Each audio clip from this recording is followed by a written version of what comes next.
Bienvenidos todos a un nuevo capítulo de Será Muy Ñoño, ya sexto capítulo de la cuarta temporada. Y miren a quién tenemos aquí con nosotros, el gran Fito Manga, ídolo de nuestra ¡Bravo! generación, el hombre que nos enseñó a dibujar pezones. No puedo decir eso. Partimos ¿Cómo al tiro olvidar? Al tiro con la parte fea. el día del hentai. Claro. Y por telellamada tenemos a nuestro querido Carlos Martínez, quien ha vuelto a participar con nosotros en nuestro querido programa. Y don Sergio Concha, dueño de... ¿Cómo se llama? ¿Cómo se llama? No, por favor, copropietario. Copropietario. Suena más lindo.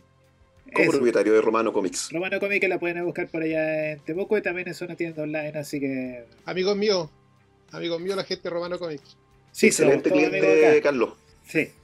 Sí, pero que no sepa mi señora. Que no sepa esa señora.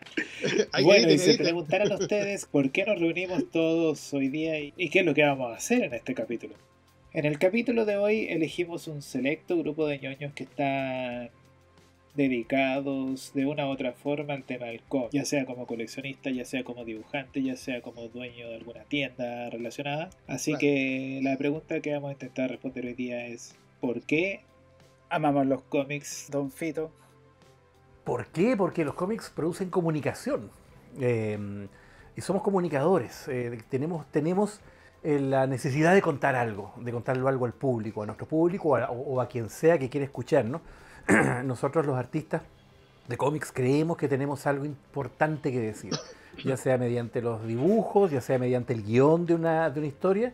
Hay algo siempre detrás que uno quiere contar, ya sea un concepto simple, que puede ser el romance, o una cosa más compleja que puede incluir a la política también, pero siempre hay cosas que decirle a la gente que uno como artista, como creativo, considera que son importantes. Y como conocemos este soporte, como el cineasta conoce su soporte tecnológico, ¿cierto? Nosotros tenemos las tintas, el papel, el lápiz, en algunos momentos ciertas tecnologías digitales para dibujar, pero gracias a eso podemos conceptualizar, podemos crear una narración, porque estos son historias que nosotros contamos y nosotros queremos decirle algo a la gente utilizando ese soporte. ¿Ya? Puede ser algo muy simple, como te dije, o puede ser algo más complejo, no sé. Puedes escribir algo tan simple como una amistad que se rompe, o algo tan complejo como un futuro post-apocalíptico lleno de destrucción. Curiosamente, el manga que más amo tiene esas dos cosas juntas. Akira. Asumo que Akira tiene el trasfondo argumental de Akira. Es súper simple. Podemos hacer un ¿Sí? paréntesis ahí porque más de alguien va a decir ya, pero Akira es manga. Por eso es que el manga es cómic.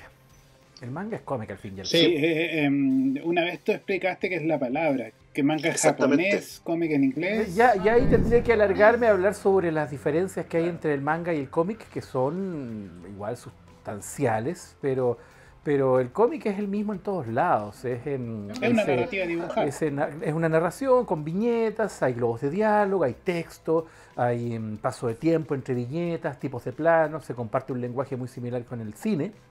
Y bueno, yo soy comunicador audiovisual, somos colegas. Somos colegas.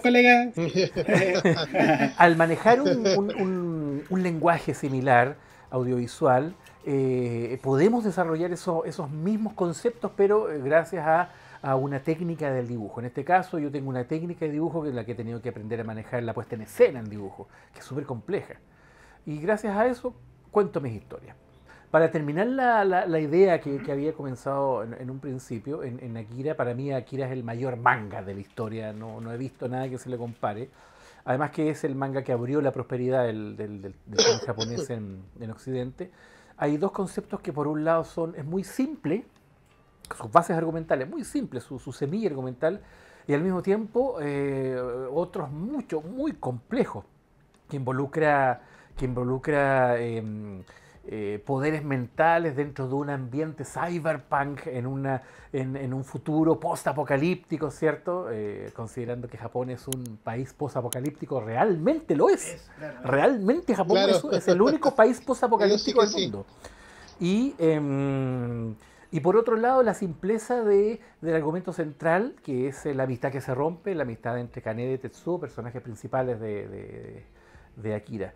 Yo encuentro que es una obra monumental. A veces se le va de las manos un poco a Otomo, los mangas sobre todo, hay páginas y páginas donde hay una acción raudal, el tomo 3 sobre todo, que está muy podado en la película, pero... Bueno, de hecho, entre paréntesis, yo leí el manga, pues, y el manga no es lo mismo que la película. No, pues para nada.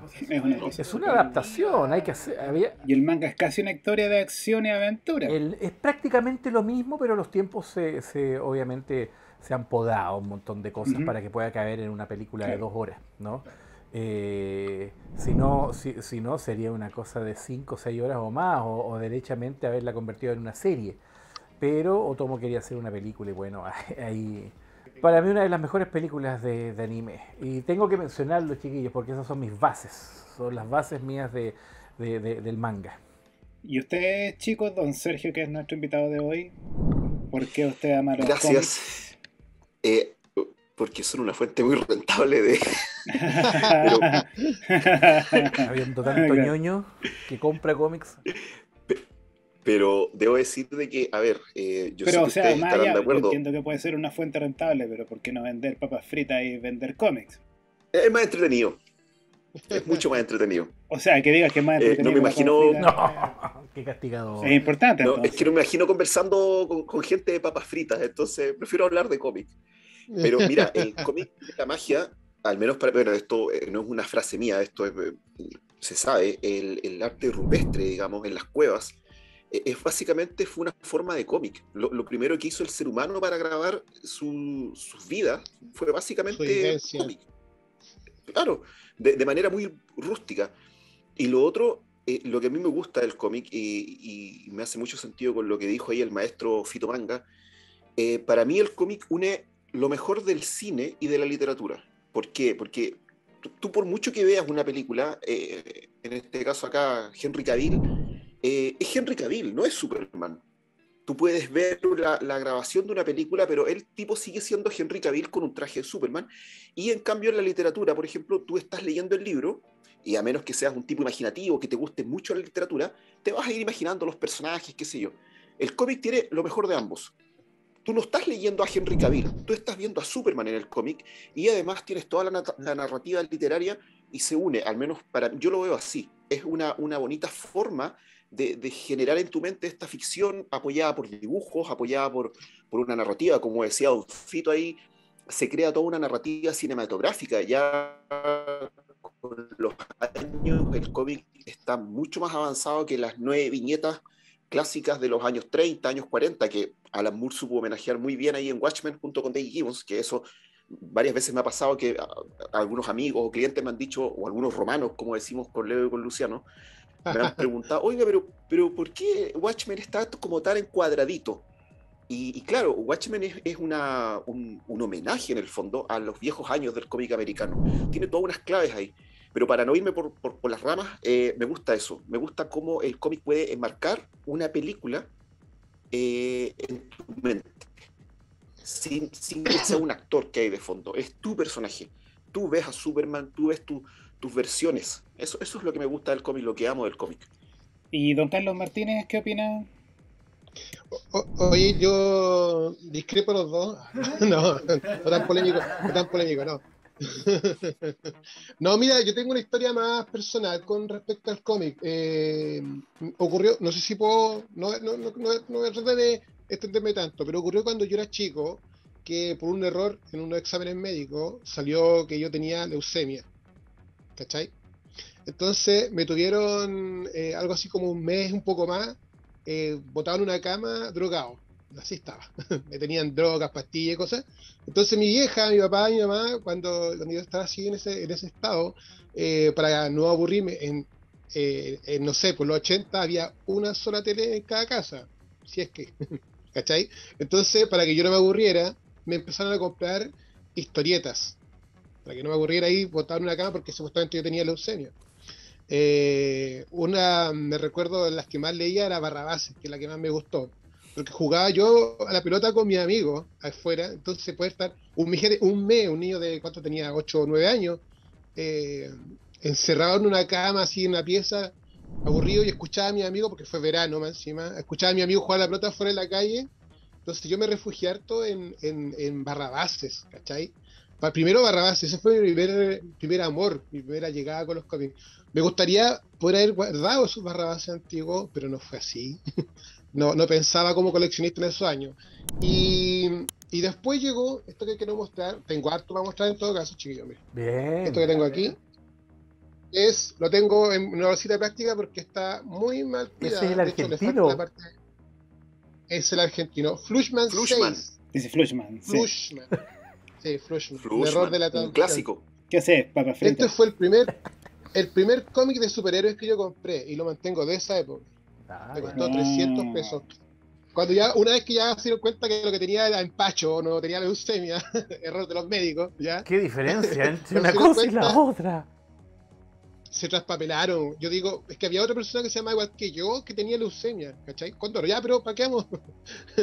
La como cosa para es hacer un cómic. cuando ya por fin, sí, cuando ya por fin salí de la cama y volví a hacer mi vida normal, empecé a comprar Barrabás y un día fui a comprar Barrabás, harto años después, tenía 12, 13 años después, y encontré esto en el kiosco. Y estaba la serie, chiquillos, ¿se acuerdan ustedes de la serie de Flash de John Wesley Shipp? ¿Se acuerdan de esa Por serie? supuesto. Se vendió acá. Estaba al mismo tiempo, sí, pues, entonces Exactamente. yo Sí. sabía que existía la serie de Flash y vi esto Sí. y dije, no, tengo que tenerlo.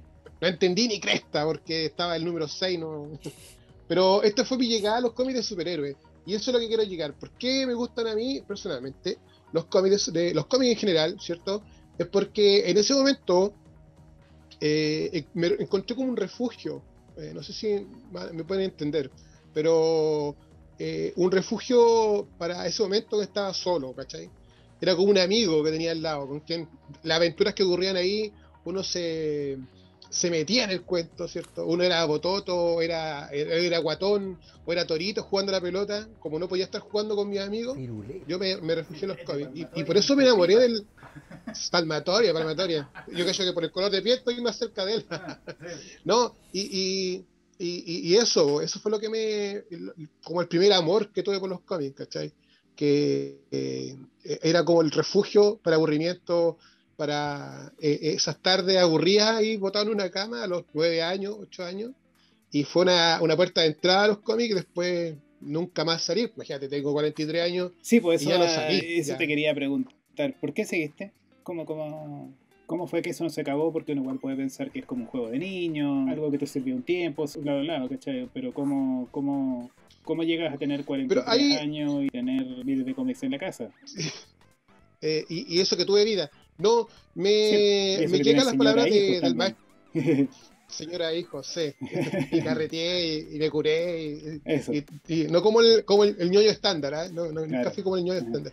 No, pero me Todos agarro de las pasamos. palabras del maestro Fito. Fue como encontrar cosas simples de repente en un cómic y de repente contra cosas muy sesudas. Yo recuerdo que la primera colección, así como ya en serio que agarré, fue Las Aventuras de Batman. ¿Cachai? Estaba como en primero medio, una cosa así. Y estaba en una clase y leyendo así escondido el típico del cómic metido dentro de un libro. Y un amigo iba pasando, un compañero de curso, y me miró así, ¿estás leyendo cómic? Pero estáis leyendo esa de Batman. Mejor lee Liga de la Justicia. Yo quedé como, ¿qué onda? ¿Por qué? Y cuando entré a Liga de la Justicia vi que se reían, hacían bromas, hacían chistes, tocaban temas serios. Si ustedes recuerdan, Sergio, yo creo que tú puedes recordarte una saga Liga de Justicia Europea que se llamaba Los Exterminadores, que era Sí. muy brutal, era como muy chacal. Todo lo que nació de Giffen y de Matisse. Sí, era muy brutal. Entonces era como le decía el Fito, trataban temas así super light, super suaves, sobre todo la Liga Internacional, y de repente te mandaban, no sé, te trataban del comunismo, te hablaban de la anarquía. Hay un cómic de Batman muy bueno, son 2 numeritos que se llama Anarquía en Gotham City, donde aparece Sí. el personaje que se llama Anarquía, y te dan entre líneas, te van explicando qué es la anarquía. Y tú que hay pegado, y vas y recorres a otro libro y buscas más información sobre lo que están hablando. Para que vamos a hablar, nombraron recién Watchmen. O sea, ¿cachai? Un cómic te puede hablar de superhéroes, de Superman bajando un gatito, ¿cachai? Pero mientras Superman está bajando un gatito, te pueden hacer fácilmente todo un decálogo de lo que es el socialismo, por decirte, o de lo que es el... Oye, Claro. X-Men, yo la otra vez conversaba, yo tengo un hijo de 9 años, y conversábamos sobre X-Men, y me decía, X-Men es un cómic de superhéroes. Yo le dije, no, X-Men no es un cómic de superhéroes, ¿cachai? Aunque los gringos traten de venderlo así en las películas, pero si nos recurrimos solamente a los cómics, X-Men es un cómic que habla sobre el racismo, es un cómic que habla sobre la homofobia, ¿cachai? Tenéis que tener en cuenta que Storm, el personaje Tormenta de X-Men, fue la primera mujer, ¿cachai? Que fue líder de un grupo de superhéroes, ¿cachai? Que es, ahora para nuestros tiempos, 2021, no es nada, pero tenemos que pensar que esto sucedió en los 70, Y cuando la afroamericana. mujer y afroamericana. Y tienes que pensar que las mujeres antes de Tormenta, los poderes eran súper pasivos. La mujer invisible que hacía, se hacía invisible. Ah, claro. ¿Cachai? Sí, es verdad. Sí, no lo había Sí, pensado. Mira, pero sí, es verdad, la mujer invisible se hacía invisible. ¿Cachai? Ese era su poder. Mientras uno era todo de piedra, Sí. el otro se quemaba de fuego, ella que hacía, yo me escondo, nadie me ve.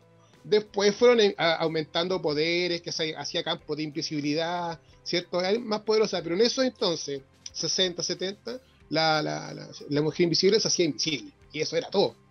Pero aparece Tormenta, mira, la Marvel Girl, la Jean Grey de esa época, tenía poderes de telequinesis, siempre de lejos, no estaba en medio de la pelea, siempre de lejos, telequinesis, lo hace invisible. Tormenta no, Tormenta se convirtió por mérito propio en la segunda líder de los X-Men, ¿cachai? Cuando la mayoría de los personajes eran hombres, ¿cachai? Y eso es súper revolucionario para la época. Quizá ahora tú decís, nada, pero qué importa. Pero para esa época, 70, principios de los 70, fue súper impactante. Entonces, sí, creo que está levantando la mano. No, responsabilidad de eso es de Claremont o de. Chris Claremont. ¿Sí? No, eso es responsabilidad de Chris Claremont. Chris Claremont es un tipo, el papá de los X-Men. No fue el creador de los X-Men, pero sí fue un tipo que tomó la idea de Stan Lee y la llevó a un cuarto, quinto nivel. Y era súper joven. Si él no es viejo para haber estado tan... Era súper joven cuando agarró Ya, los X-Men. pero te tengo ¿cachai? que cortar ahí Entonces, porque ese es tema para otro capítulo. Ya vamos a hablar acerca de nuestros creadores de cómics favoritos. Pero pasemos a Sergio. Ya. Sergio, ¿por qué sigues hasta el día de hoy pegado con los cómics? Tal como dijo Carlos, bueno, yo igual pasé por esa etapa noventera de comprar el cómic en kiosco. Igual empecé de forma que con Barrabases, Condorito, el típico cómic que a uno le compraban cuando niño. Pero luego ya a los... ¡Oh, genial! Cuando ya uno empieza como a orientarse en qué leer, me acuerdo que el primer cómic que le pedí a mis papás que me compraran fue uno de Superman. 600 pesos, me acuerdo, en un kiosco acá en Temuco. Me compran el cómic y al igual que a Carlos me pasa lo mismo, no entendí un carajo. Yo solo sabía que Superman, Lois Lane, Jimmy Olsen, pero te quedáis con esas ganas de saber qué pasaba después. En este caso, mi primer cómic de superhéroe fue un Superman 232 de Editorial Vid. Era el tomo, creo que uno de la miniserie Apagón. ¿Ya? Entonces yo no sabía qué pasaba después. ¿Te acuerdas la portada morada con Superman con el casco? Entonces, yo no sabía qué pasaba después. En ese tiempo no era como ahora que los cómics llegaban súper esporádicos a los kioscos. Estoy hablando yo, al menos esto fue el 96. Y claro, después me compraron uno de Batman, que era el segundo de El regreso de Scarface. También quedé colgado. ¿Y qué pasaba? Que yo quería empezar a seguir leyendo así. Entonces, claro, también tuve el que mencionaba Carlos, el de Anarquía, en Editorial Perfil, lo tuve ese igual. Entonces, claro, al final tú entre Vid, Perfil y 5 te ibas armando, eran las tres grandes editoriales en español de la época, y te ibas armando tu colección, digamos, con la numeración americana. Era un dolor de cabeza porque uno siendo niño no sabía como ahora que, claro, estaba Detective Comics, estaba Batman, estaba, no sé, Superman, Action Comics, las aventuras de Superman, Hombre de Acero, y tú te ibas armando tu propia numeración. Y eso me pasó, me atrapó. Sí, Perfil. Oye, Perfil, de acá, anécdota. mira. ¿Puedo contar una anécdota, muchachos? Que creo Sí. que yo creo que Carlos igual la debe saber. Perfil tenía muy mala fama porque, o sea, entre comillas, se le recuerda con cariño, pero los colores siempre venían corridos, o sea, es decir, venían Sí, dibujos un poco, ¿te acuerdas? Y el personaje sí. venía como al ladito, ¿ya? Entonces una vez le preguntaron al Rafael de la Iglesia, que era el encargado, un gran comiquero argentino, encargado de Editorial Perfil, le preguntaron, oye, pero ¿por qué Perfil, Flushman está tan mal impreso? Y el tipo, como buen argentino, se la saca y dice, no, lo que pasa es que Wally es muy rápido y la imprenta no lo logra captar. ¿Cachai? Entonces se la saca con eso de que poco menos que, claro, el personaje era tan rápido que la imprenta no lo lograba captar. Pero claro, eran una etapa Por aquí, con cariño, se ahí está lo que recuerdan. dice, mira, ahí está lo que dice Sergio, mira, el color Sí, de las gafas pasa abajo de las gafas. Esta sí, es eso era súper una común, grapita, es súper una común. grapita de esa época. Está súper bien conservada. Esta la tengo, me sobra, esta la tengo repetida, así que podemos hacer un concurso ahí. ¿Y usted, don Fito? Porque de todos nosotros el único que se dedica, bueno, Sergio también, pero eres el único que se Oye, dedica tiempo antes, completo al antes cómic. que nada, me emociona el entusiasmo que se vierte en esta conversación por parte de los seguidores, porque estamos hablando de algo que amamos y es parte de nuestra vida, sin duda alguna, y que nos ha cambiado la vida. Pues, o sea, Claro. hay un antes y un después, gracias a la aceptación del Sí, cómic como medio de entretención, pero también un medio para encontrar la verdad. Es un medio, igual que una película, igual que Igual un que el cine, libro, igual que cualquier la cosa. Claro. literatura, pero despreciado, hay que decirlo, aunque ahora último tal vez está logrando cierta popularidad, sobre todo en Hollywood, ¿cierto? Porque Marvel para mí es una cosa que todavía estoy tratando de entender lo que ha significado Marvel para el mundo ñoño. Esto es nuevo, bueno, existía ya la idea del superhéroe, ¿cierto?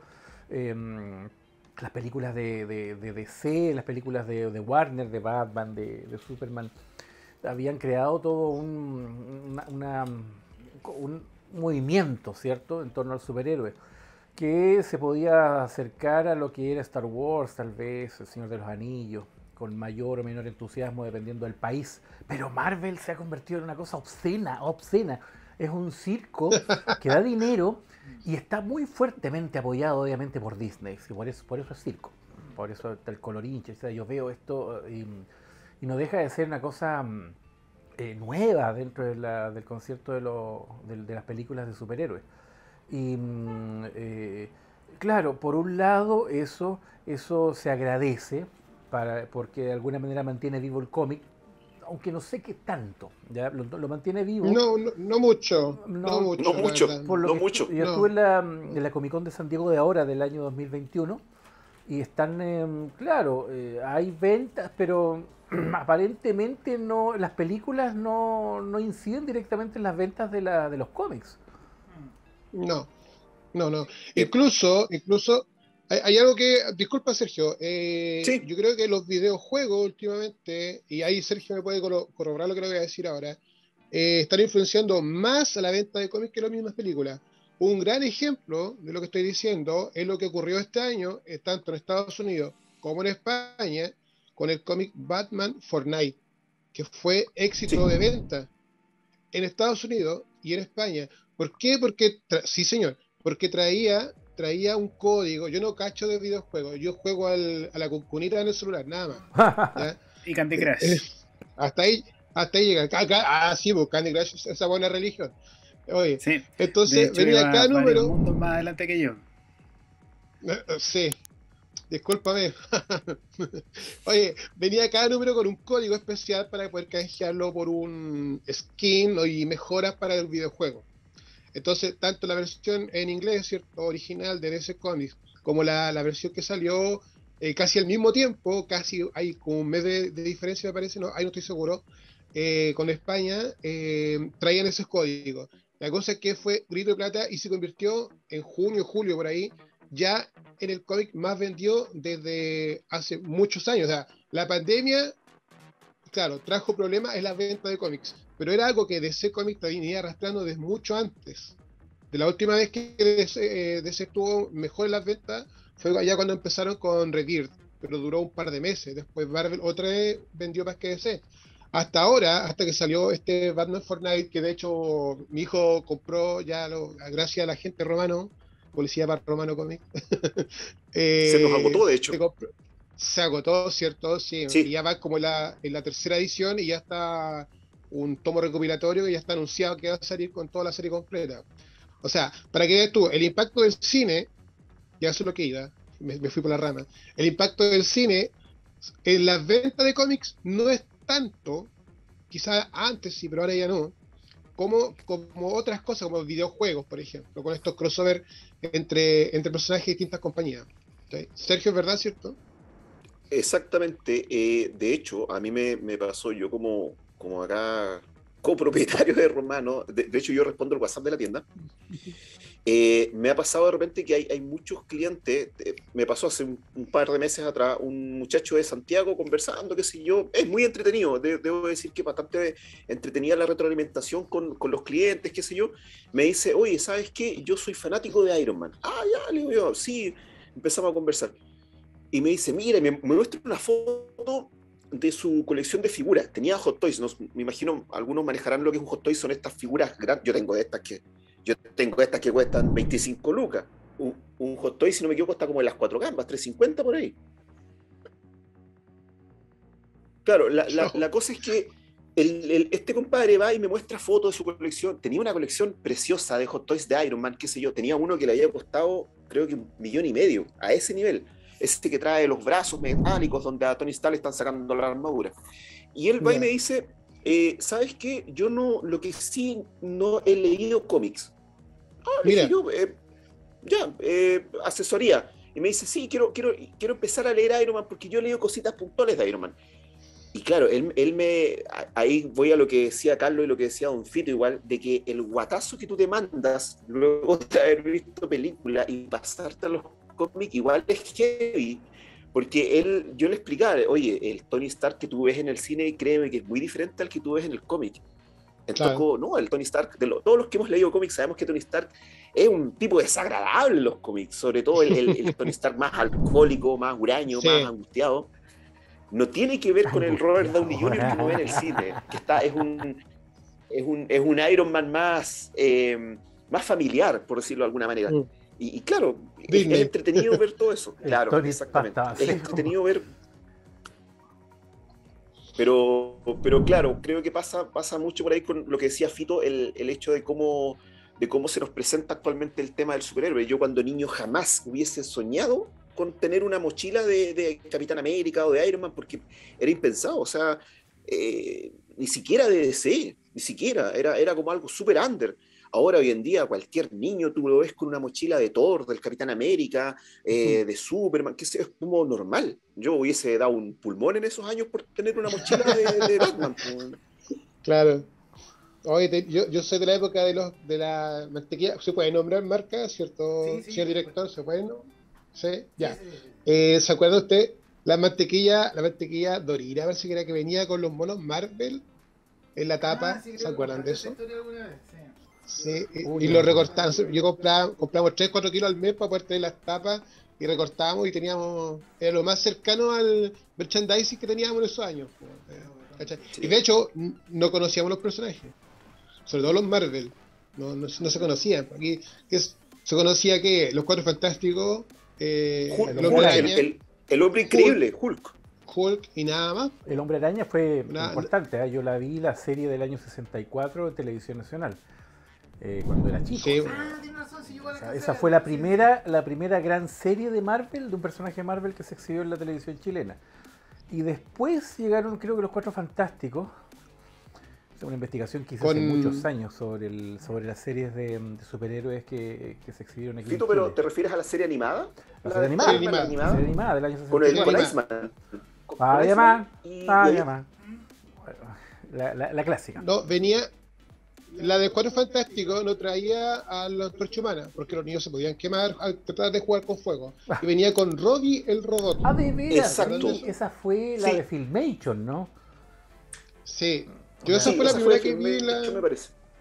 Sí. Hubo Cuatro Fantásticos de Hanna-Barbera, donde estaba la Antorcha Humana, que es más antigua, que yo la conozco porque los dibujos son de Alex Toth, los diseños de personajes, que fue destacado dibujante de cómics también norteamericano, y que trabajó en Johnny Quest y otras series destacadas de Hanna-Barbera. Cuando Hanna-Barbera quiso hacer algunas Oye, cosas Johnny relacionadas Quest. con el cómic a finales de los años 60, principios de los 70 también. Sí, ahí Hanna-Barbera se tiró el carril y empezó a sacar como esos personajes medios cómicos de superhéroe, pero creo que al final son como más de culto hoy en día, recordados por eso que por ser un Sí. personaje cómic. Este que aparece en el Scooby-Doo, el halcón con el perro, no me acuerdo cómo se llaman. Sí, ese Dinamita y...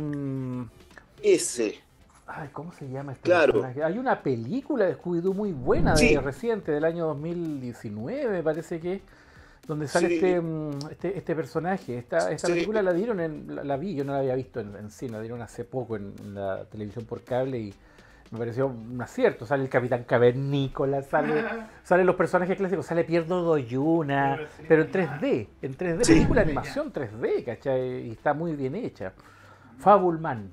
sí, Ahí, exactamente. ahí me acordé, Fabulman. Oye, pero quiero retomar la pregunta que te hice porque no me respondiste. ¿Por qué decidiste dedicarte a dibujar cómics? Sí, tienes razón, nos fuimos por las nubes, así como firulete. Sí, sí. Eh, Porque eh, claro, somos colegas. yo creo que porque fui siempre muy ñoño y como no podía, es el síndrome Tezuka, que es el que ya le llamo yo, que somos seres humanos que vimos algo audiovisual, ¿no? La animación fue muy importante para nosotros, también cierto tipo de cinematografía como Star Wars. Y nosotros queríamos hacer lo mismo, pero no podíamos. Primero porque éramos muy chicos. Siguiente porque para hacer una cosa así se necesita una producción audiovisual colosal, ya que en Chile no lo había. ¿Y qué era lo más barato? Cómics. ¿Qué era lo más fácil de hacer? Cómics, historietas. Además que yo ya venía preparado, o sea, ya había leído muchos cómics en aquella época de chilenos que habían, y seguí el ejemplo, y por eso me puse Fito, porque quería tener un nombre corto como los ídolos de aquella época, como Temo Lobos, o Claro. Pepo. Que ahí veo que tienes una portada de Condorito. Hay una portada maravillosa detrás de cámara también. de una portada de Condorito bailando cueca. Y claro, es gracias a la influencia de esos artistas y de lo impresionado que me dejaron cuando leía el suplemento Historietas de la Tercera, estoy hablando del año 1980, 81, y ese fue el último gran suplemento de historietas que se publicó en Chile gracias a Copesa, de la Tercera. Y salía este suplemento con los trabajos de Temolobos, había un Condorito que no sé quién lo dibujaba, no sabría decirte quién, porque hubo muchos dibujantes de Condorito, pero había colaboraciones de parte de Condorito. Estaba Mario Igor también con Sigfrido, que es uno de los cómics clásicos chilenos, una de las grandes obras del cómic chileno, se publicó ahí también. Y estaba mi maestro Máximo Carvajal con su Axo, que es este como un astronauta que a mí me recuerda mucho al Capitán Futuro, ¿ya? Pero yo no sé si Máximo se habrá basado en él, en el Capitán Futuro clásico, no el japonés, el del pulp, de las novelas pulp norteamericanas, porque tiene muchas reminiscencias de ese personaje. Y gracias a eso es que yo empecé a esas historias de estos artistas chilenos y a la imposibilidad de poder hacer cine, porque yo quería hacer cine, si yo traté cuando chico de conseguirme una cámara de cine, de 8 milímetros. Pero como no se podía hacer eso, se dibujaba. Y así es como por ese grado de angustia que me producía no poder hacer lo mismo, bueno, me encontré con el cómic y resultaba más divertido. No tenía que contar con un equipo de gente, no estaba yo solo nomás, pues yo solo me inventaba las historias. Y así fue que se dio. Yo creo que a mucha gente, a muchos ñoños dibujantes, le pasó lo mismo. A Máximo le pasó, porque eso es que él es mi maestro. Él en los años 30, 40, cuando era chico, también se dejó impresionar por los pulp, por ciertos artistas norteamericanos, por cierta cinematografía fantástica de matinales de los años 40. Por ejemplo, ¿ya? Y es así que empezó a dibujar. O sea, él yo creo que también hubiera querido hacer eso mismo. Siempre uno empieza porque yo quiero hacer eso, esto voy a hacer. Te vuela la cabeza. Si yo cuando vi Star Wars, yo creo que a todos nos pasó. Cuando vi Star Wars por primera vez, cuando era chico, mi vida cambió. Mi vida cambió. Yo salí del cine trastocado. Y años más adelante me di cuenta de que Star Wars a una generación completa le volteó le volteó el cerebro, no sé si será eso o no sé qué en realidad, pero mira ahí está mostrando Action Comic. Action Comic. Número 1. El número 1. Lo imprimió así, no vayan a creer que es verdad para que no le vayan a Sí, robar porque la casa. una versión original te cuesta como un Ojalá. millón de dólares, ¿no? Ojalá. Como 5 palos verdes. Un palo verde. Sí, un palo verde más o menos. Bueno, Sí. entonces, bueno, esos fueron los estímulos que a mí me obligaron a dibujar. Y los gatos. ¿Los qué? Los gatos. ¿Los gatos? Sí, porque mis primeros personajes eran gatos. Ah. Sí, señor. Y es por eso que yo creé una novela gráfica el año 2012 que se llama Los Gatos, que es un homenaje a los personajes que yo dibujaba de chico, que era una civilización de gatos.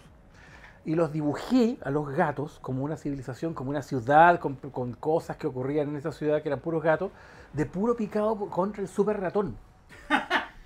Porque el super ratón que yo veía, que eran las animaciones, el super ratón le pegaba a los gatos. Puta, a mí me daba tanta rabia, weón, me daba tanta rabia.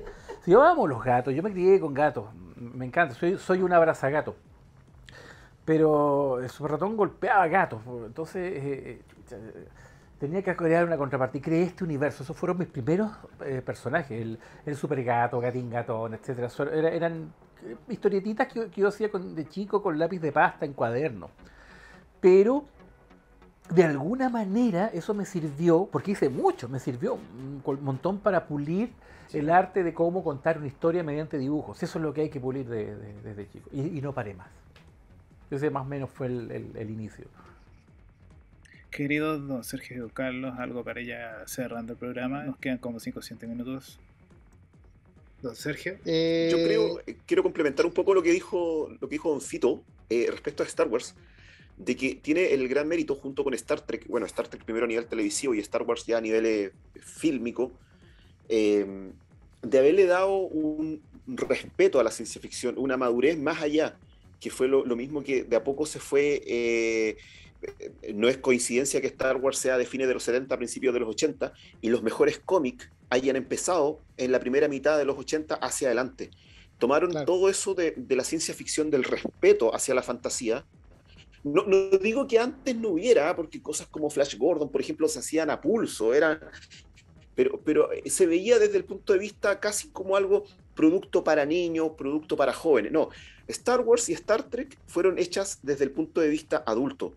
Así como Carlos mencionaba el caso de Tormenta, por ejemplo, en los X-Men, en Star Trek el primer beso interracial, que no es menor en la televisión. ¿Jura? Entonces, exactamente, ocurre con Capitán Kirk. Y claro, y luego tenemos Star Wars, que no me gusta cuando los fans de Star Trek y de Star Wars pelean. Creo que son dos cosas hermosas que no deberían pelear. Nosotros lo tratamos de resolver eso. Son enfoques diferentes.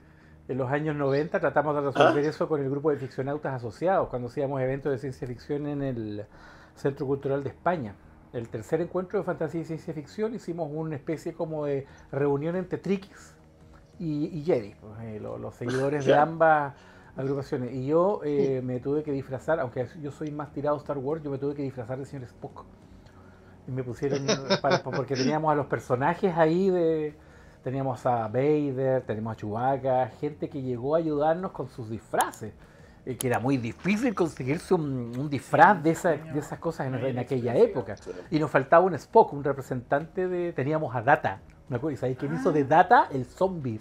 El zombie, el doctor zombie, este comunicador que habla de ñoñeces, que trabajó en la radio un tiempo, sí, que estuvo también involucrado con nosotros en aquella época. A él le disfrazaron de Data. Me imagino que saben quién es Data. Sí.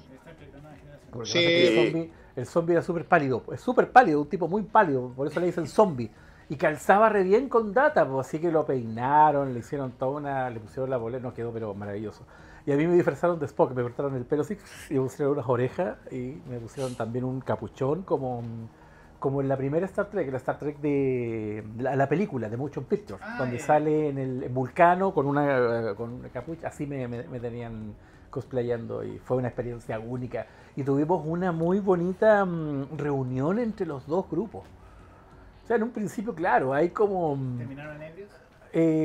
No sé, había algunos que se fueron juntos para otro lado, no sé para dónde habrán ido. Pero fue una reunión intensa, fue heavy, en un teatro, así, departiendo. Fue una... Mira, es que de ese teatro salía un jugo, un líquido viscoso por las puertas. Era la ñoñez que salía como configurada en una especie como de zumo catalíptico, apocalíptico, que salía desde... Era increíble. Fue una bonita experiencia. Perdona que te haya interrumpido, pero me recordó mucho por el hecho de que haya siempre una cosa como de... no sé si decir que hay rabias o competencias entre los dos grupos, pero se producía una cierta rivalidad que al final no es nada, no era nada, no era nada serio. Los fanáticos de Star Wars también gustan de cosas de Star Trek y viceversa. Don Carlos, para ir cerrando ya. Sí, no, quería recordar las palabras del gran Stan Lee, odiado y querido por algunos, que decía que, bueno, hoy día vivimos en la época de la tecnología, ¿cierto? Se puede uno descargar un cómic, por ejemplo, que tengo el último que salió de Batman descargado, ¿cachai? A esa velocidad. Sí. Y tenemos los cómics aquí. Aquí tengo los cómics en papel. Entonces Stan Lee dijo, los cómics son igual que las tetas, dijo Stan Lee. En el computador se ven bonitos, pero tenerlo en las manos es lo mejor que hay. Así que ustedes, chicos, lean cómics, compren cómics, apoyen a la librería, así como los amigos de Romano, apoyen a librerías locales, ¿cierto? Apoyen al cómic local. Lean cómics, las películas, las series son adaptaciones, de repente visiones de los directores, pero no lean cómics chilenos, lean autores como Fito, a mi querido gran amigo que hace publicidad, mi querido gran amigo Julio Cuña Formador, que no pudo estar el día de hoy, estábamos invitados, ¿cierto?, con su cómic Milutón, ya. Lean a los amigos de SK, ¿cierto? El Gato Elías también, a los amigos de SK, ¿cierto? A la gente de Ariete, lean cómic chileno, paguen miren, entre sumar y restar, se compran una objetilla cada 2-3 días, esa misma lucas les sirve a comprarse un cómic chileno y apoyen el cómic chileno, apoyen a autores chilenos, ¿cierto? Que hay talento. Mira, así es fácil, si seguimos comprando cómic chileno, va a haber más cómic chileno. Y van a tocar todos los temas, ¿sí? Alegamos de que no, que solamente se hacen cómics políticos en Chile, pero es que no compramos, entonces... Uno siempre se queja de que el cómic chileno o el cine chileno no es bueno, pero a medida que haya más, va a haber mejor también. Claro. Pero por supuesto, y es una retroalimentación entre nosotros como lectores o espectadores en el caso del cine, y ellos los autores, ¿cachai? Este cómic vendió más que este otro, entonces tenemos que hacer como esto, ¿cachai? Entonces, si hay poca oferta, no va a vender nada, al final no vamos a tener nada. Entonces, apoyen.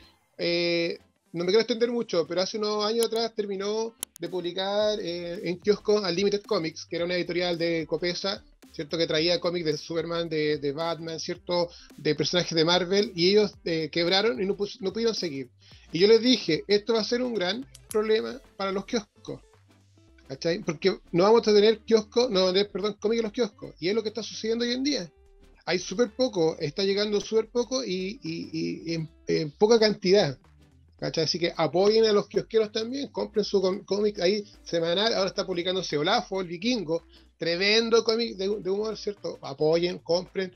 Y como les digo, el cine es un momento, pero la verdadera historia, la verdadera raíz de los personajes, ¿cierto? Es el cómic. Apoyemos el cómic, compremos cómic.